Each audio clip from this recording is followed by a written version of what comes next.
અમારા લોહાણા સમાજના વેપારી પોરબંદર ખાતે જે વેપાર કરી રહ્યા છે તેમણે રાજ લક્ષ્મી કેક કે જેમના માલિક મનુભાઈ છે અને એના દીકરા છે એની સાથે એ ધંધાકીય વ્યવહાર કરતા હતા.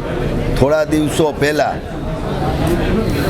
એને રાત્રે ફોન કર્યો અમારા લોહાણા જ્ઞાતિના વેપારીને અને સીધું તમે કેવા છો અને જેવું કીધું લોહાણા એટલે લોહાણાને પ્રતિ અભદ્ય શબ્દ અને બેફામ સાંભળી ના શકાય એવા શબ્દો માટે એ બોલ્યા અને લોહાણા સમાજ પ્રત્યે ધૃણા અને વૈમનસ્ય લોહાણા સમાજમાં ફેલાય એવી એમણે કોશિશ કરી છે.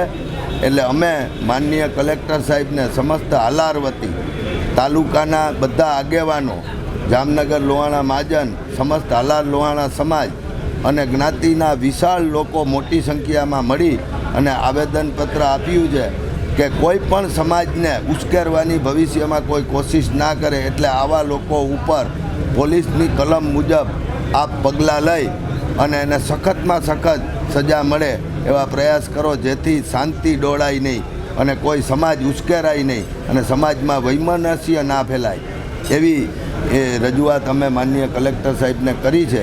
અને અમે એને જે એની કેસેટ છે એ પણ સાહેબને ધ્યાન દોર્યું છે કે સાહેબ આ સાંભળી ના શકાય એવી ક્લિપ છે. આ સાંભળવાથી કોઈ પણ માણસ ઉશ્કેરાઈ જાય. હરેક સમાજ હોય, સમાજની અંદર 5-15 જણા એવા હોય કે જેનું લોહી ઉકળી ઉઠે. આ કેસેટ સાંભળતા તો 99%નું લોહી ઉકળી ઉઠે એવી છે.